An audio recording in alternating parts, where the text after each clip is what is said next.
Hello and welcome back to another episode of CharlaFootball. I'm your host, as always, Gerardo Jerry Tavares, accompanied by Tomas. A little change of scenario today. I know typically I'm in an office. Today it's just really hot. It's getting hotter every fucking day. So I'd rather just do it from the comfort of my room because I have fresh AC and I'm not trying to drive to the office right now. It's like a 10-minute drive right now. So I'd rather just chill. It's not that bad, but I'd rather just chill, get it out, get this content out for you guys. And yeah, because there's a lot to talk about, especially Copa America, because that's what we're going to be talking about today. Both semifinal matchups and now the final going into this Sunday.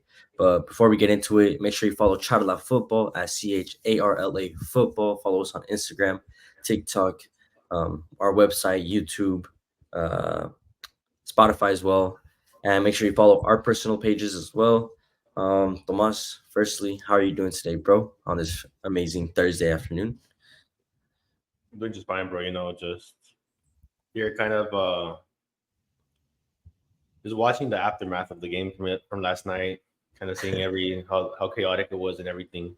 The whole game in general was chaotic, and that's what I like about Copa America because there's nothing really beautiful about it besides the culture. But I think the best part is just how passionate fan bases and players get into the game, and we saw that from the first minute. It was just a scrappy back and forth ordeal. I mean, that's the kind of game play that Uruguay kind of brings to the Copa America.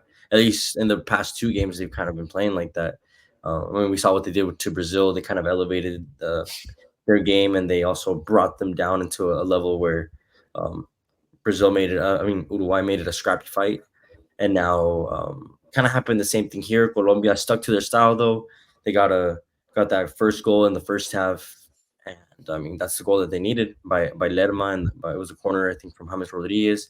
A wonderful taking corner, and obviously you got to put those away. But I think what's kind of like the sad part is that the main topic of discussion is not really the football, more so what happened after the football was done, after the 90 minutes. But first, let's just talk about the football. Overall, what'd you think of the game too? I thought, what I think about the game, right? Yeah. I mean, it was what I really liked about. I'll go team by team. What I really liked about Colombia was that they score, yeah, but when they go down to 10 men, they still maintain their defensive line pretty high. I mean, they're defending.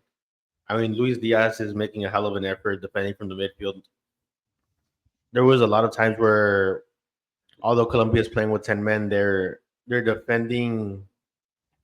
How would I say? Like they're defending in the midfield. They're not in their own box. They're coming up. They're pressing Uruguay. They're forcing a mistake, and they're getting the ball, wasting a couple of minutes. I mean, it was overall a lot more attractive style of football than just parking the bus. Mhm. Because although they did switch to a more defensive tactic, having to be because they were down a man, they didn't just sit back. They try to go get the ball, try to get after the ball. I know towards the end they got a couple of rondos going, and they actually got like two chances, like two clear chances on goal, which Yeah. Mateos Uribe wasn't able to put away. But And both of them were him too, right? yeah, both of them were him. One of them he kind of shits his pants, gets it wide. The other one Yeah. he kind of not shits his pants, but he hits it and the goalie it deflects off the goalie. I think it's his abdomen, and it Mm. just hits the post, and that's it. And he gets the That ball back. one was at least going in. The other one, I mean, I agree with you. Kind of shit the bed in that one. The first shot that kind of goes a little wide, but the second one where he hits the post, I thought that was at least gonna get it Yeah, but in the goal. But I mean, it just wasn't his day, bro. yeah, bro, it's terrible. But overall, that's what I really liked about Colombia because Uruguay was coming at them, and naturally, like in any 11-11 scenario, when a team's coming at you, you hit them on a counter. Mm. But the fact that Colombia was able to counter with 10 men, it shows you how would I explain this in English? Like garra, like the want Great. they wanted to advance. Yeah, the grit, the everything that they needed to do, they got it done. And even being up 1-0, they didn't sit back. They tried to counter for a second goal, try to counter to create something more. And but what really stood out to me is that they know how to play without the ball. They know how to defend well. They know, and not even just the I'm not even talking about just the four in the back, like the whole as a squad. know how to defend very well. And if they go up 1-0 versus Argentina, I think that game might be over. Because if Argentina struggled versus Uruguay's, intensity, Colombia is on the same level and even better. Last night they showed that they defend better than Uruguay, that they're able to put goals away when they have to be put away. I mean, on corner kicks they're brilliant, bro. They're always getting to the ball. I mean, there was like two or three corner kicks that they connected to prior to the goal. Mm, And then in their own box, the corner kicks. I mean, Uruguay didn't really connect to anything of them, and I feel like Uruguay and Argentina are really similar in height. I know Colombia is a lot taller. I know, especially their backline with Yerrimin. I mean, he's a freaking tower. mm. But I mean, Colombia was brilliant.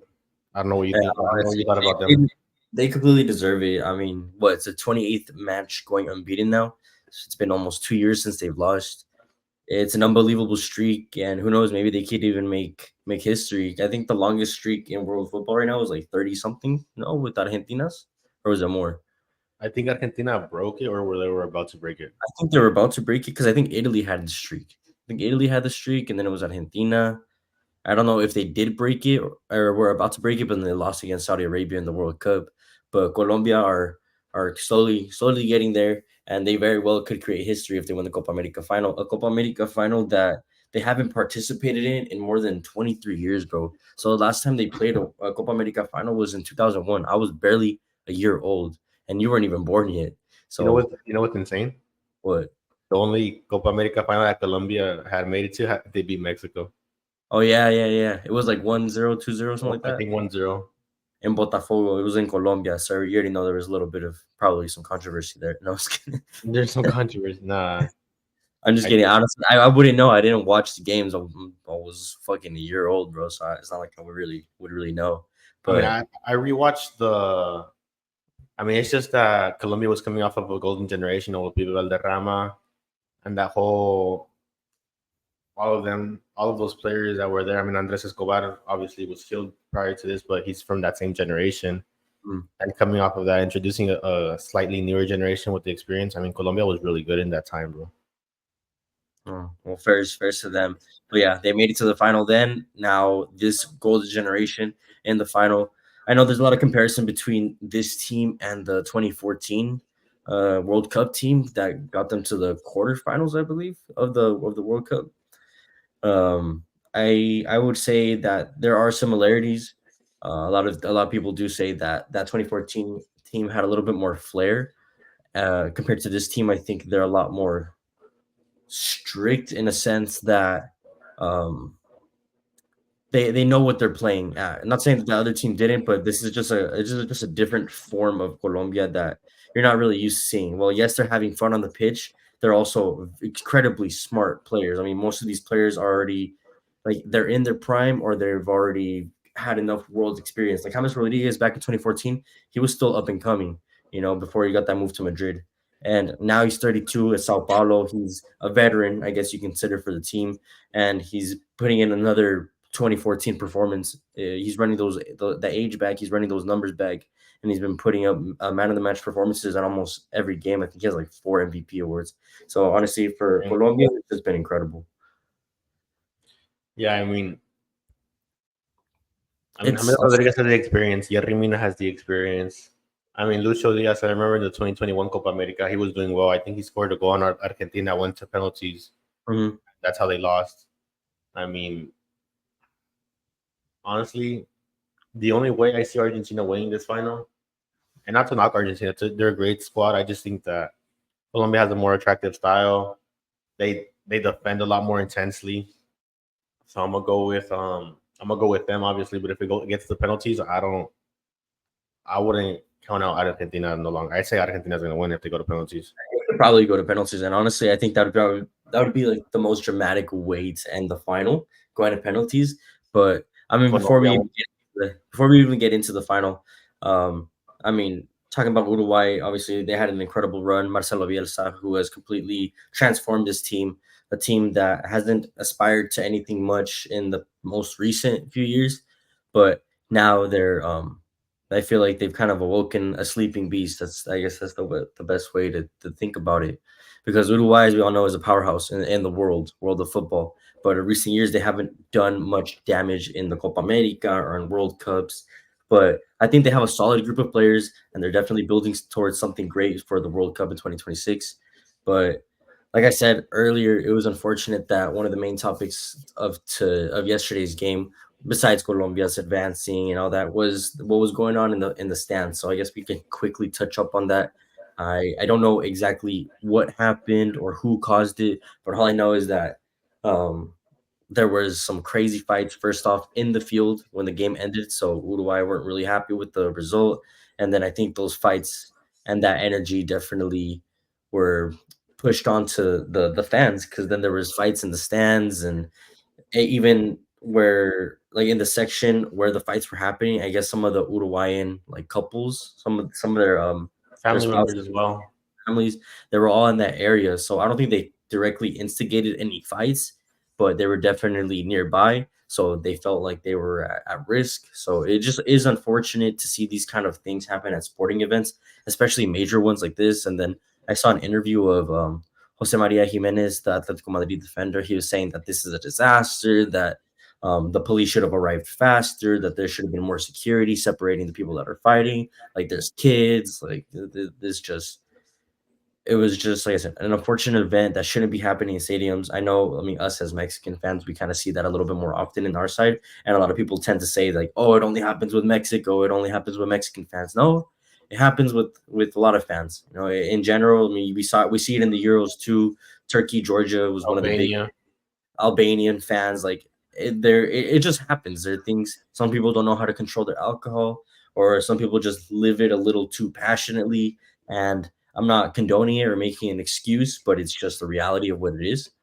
But like I said, it is unfortunate to see those things, and hopefully, it's a wake up call for FIFA and for the U.S. Soccer Federation moving into the 2026 World Cup to really boost security and to make sure the whole environment is a safe one for fans, families, neutrals, and everybody involved in the sport. But now, quickly touching on the final, we have to look at the other semifinalists, Argentina, of course, bro, who played Canada in a rematch of the opening match that we saw back in Atlanta, where Argentina won 2-0. And once again, they did the same thing. You would have thought that Canada might have learned their lesson, especially coming in with a little bit of form, a little bit of confidence, with that mentality of like, well, we got nothing to lose. We've already made history going to the semifinal. But it was kind of Argentina just being consistent as we've seen throughout the Copa America. Not brilliant, as they haven't really been brilliant, but consistent for sure. Yeah, Canada started off solid. You know, they were getting forward. They were kind of missing a few passes, Mhm, a few moments where they could have finished, and they just weren't able to because I don't know. They need a good finisher. I mhm. liked I forgot his name, but the blonde kid forward. Is it Schaffelberg? I think that's I his think name. Stratford. Yeah, Yeah. he's I think he's a right winger. I think he's a winger or Mhm. maybe a center forward. I'll But double check. he's really quick, bro. He gets fast on the through ball. He like dribbled around Leandro Paredes. I remember seeing that. So talent wise, this Canada side is very solid. They just can't finish because in the first 20-25 minutes, they were dominating Argentina. To be honest, they were hitting them on the counter. They were defending very well. Obviously, with Julian Alvarez's goal, it changes their whole play style. Now they have to risk more. They can't defend as much. You have to go a little bit more direct. But overall, I don't even think this game should have been Argentina Canada. How is the team that was in your group? How are you facing them in the semifinal? Oh yeah, I remember we had a little conversation about that. That makes no The sense because in 2015 and 20 well, my bad, in 2016, Argentina and Chile were in the same group and they didn't see each other until the final, which how mhm. it's supposed to be because usually the teams from Group A play group the teams from Group D, and the teams from Group B and C play each other. And A1 and A2 are usually never on the same side of the bracket, which is super surprising. It's even super sketchy to be honest in some instances because this is the only tournament where that's ever happened in the same competition. Yeah. It's never happened at least recently in the world of football. I know I've never seen that before. It's weird. It shouldn't be happening because what's the point of advancing out of your group if you're just going to play the winner from your group again? That's true. Yeah, I know a lot of people were like, we're saying that Argentina had the easier side and that it was all made for them. I mean, even that the final is in Miami, that it's a heavy population of Argentinians there, that it's everything set up for them to win the World Cup for Messi. I mean, the Copa America, everything set up for them for Messi to lift another Copa America. Definitely sketchy. I get what you're trying to say. Um, how was it last time in 2016? Were there like the same amount of teams that were participating? Yeah, it was the same thing. There was a Copa America 2016. I don't know if you remember Copa America Centenario. Yeah, I remember. I just don't remember how many teams were participating. If there was less this time around, or if there was the same teams participating. No, it was the same. There was four groups: A, B, C, and D as well.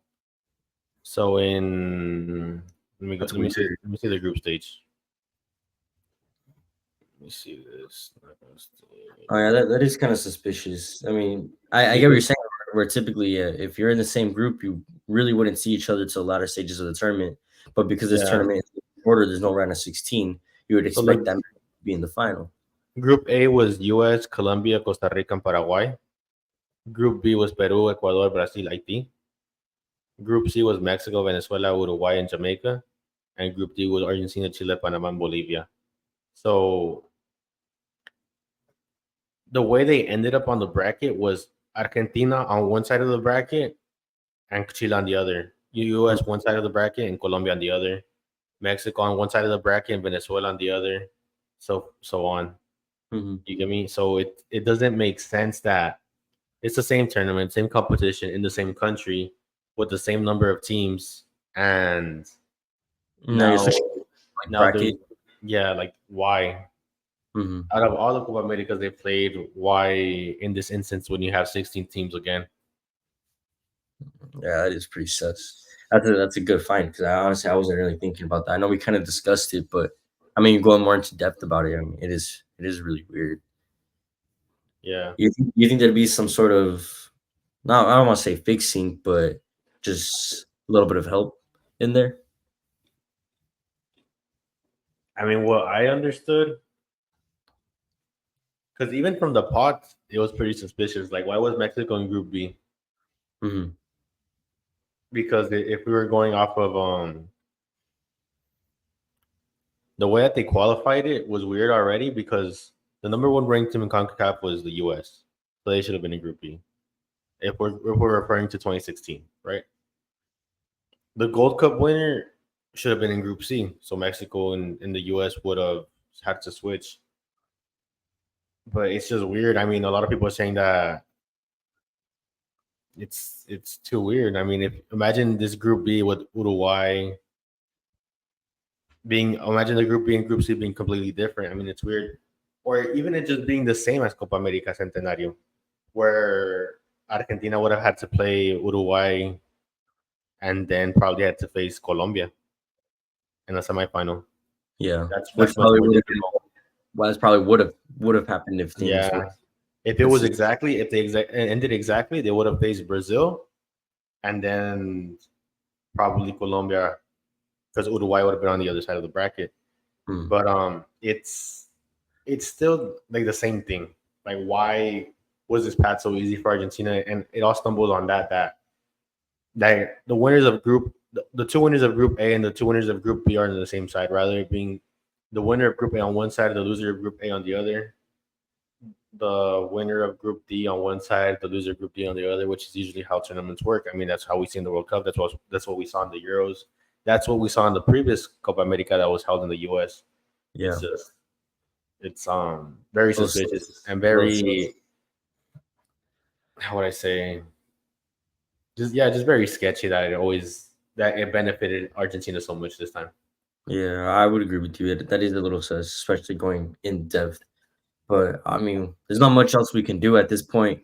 I mean, it's shaped up for a juicy final, Argentina Colombia. So now let's just, I guess, kind of get into it.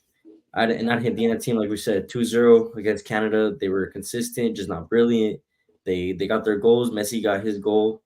And I mean, maybe they're going to take a little bit of confidence going into the final. I think once you have Messi, when you have Messi and a fit Messi, he is always going to be the favorite. Argentina will always be favorites, but Colombia are on a hot streak right now, so it's going to be incredibly difficult for both teams. So I can very well see this going to penalties, like I said earlier, and then that's where it'll get resolved. And I mean, it could be Argentina comes up on top, or maybe Colombia gets the revenge from that 2021 Copa America. Quickly, like I thought it was so funny when Argentina beat Canada. On Twitter, the Argentina Federation, like their account, the whole Drake in Canada or the Drake and Kendrick. like and all that shit. So they posted on their X account like the No, I picture, could. of and then they put not like us because I think they're just throwing some shade at Drake for obviously supporting Canada. He threw in like 300 grand on a bet, and I think the Yeah, payout was even 3 million or something like that. there was like 2 point something million, but yeah, that's still a Crazy. crazy payout. Imagine with $300 you'll make 2,000, 2,000 Mhm. something. Dude, I don't know. That shit was insane. Like how much money he just threw away 300,000. That's someone's whole house right there. But not even that. But I mean the scandal, or not the scandal, but the little dig that they threw at Drake on social media. I thought that was just funny. I really had to throw that in there because it was interesting to see the federation allowing something like that to be posted. But I mean, it got good content and it got good engagement. So fair to them. But yeah, Yeah, sorry, what were you saying? no, yeah, it was just definitely hilarious. I didn't expect that at all. I seen that, and as an LA native, I had to share, repost, and just let them know that Drake's Yeah, small, let them know that Drake isn't welcome no more. Canceled. canceled. But now, like I said, juicy final coming up in Miami this Sunday, and it can go either way. So I kind of gave my prediction. I think it'll go to penalties. I'm seeing like a 1-1 draw, maybe Argentina advancing and winning the Copa America. What about you, bro? Um, Colombia is the better team, but if it gets the penalties, I'm gonna go with Argentina. I'd say if Colombia wants to win, they have to do it in regulation or in. Yeah, I think there's overtime now, right? In the final, I have no idea. Is I think there? there should be. I mean, what the fuck is I this mean, like a there fucking should be too. I agree, but I wouldn't be surprised if it goes straight to penalties. That's what I'm even saying. even the Copa del Rey has fucking overtime. Mhm. Why the fuck wouldn't the final of the Copa America not have overtime? I don't know, bro. I wouldn't be surprised with Conmebol and CONCACAF and all these organizers over here. They're so sketch, like we already talked about. But I mean, very well could go either way. So let us know your guys' predictions as well. And I guess we'll see you guys on Sunday after the final. I don't know. You want to throw in anything else, Tomas, before we wrap up everything? That's about it, bro. We touched every topic. I mean, other than that, we know you're throwing chairs at people, but we'll say that. That was just a mess. The whole fight was a mess. I saw some people saying on Twitter that even Darwin Nunez misses his swings or something. Like he even whatever that he misses, yeah, even missed the swing. Yeah, I don't know. It's just like I said, a whole mess, a disgraceful mess nonetheless. But it was quite entertaining from a neutral point of view, seeing all that content out on social media. I've never But I've never seen a player go crazy like that though. To be honest, honestly, I don't even remember the last time I saw a player like get into it with the fan like that. I'm sure I've seen it, but I just can't off the top of my head. I can't remember. But I yeah, mean, that wraps everything up. I mean, I don't want to drag this on too long. So thank you so much for hopping on, and make sure you guys let us know who you guys think is gonna win in the final. Make sure to follow Charla Football at CHARLA Football. Look at our website, TikTok, Instagram, all that good stuff. YouTube, Spotify. Support your small creators because together we're gonna make it big. And we'll see you guys on the next one. Peace out.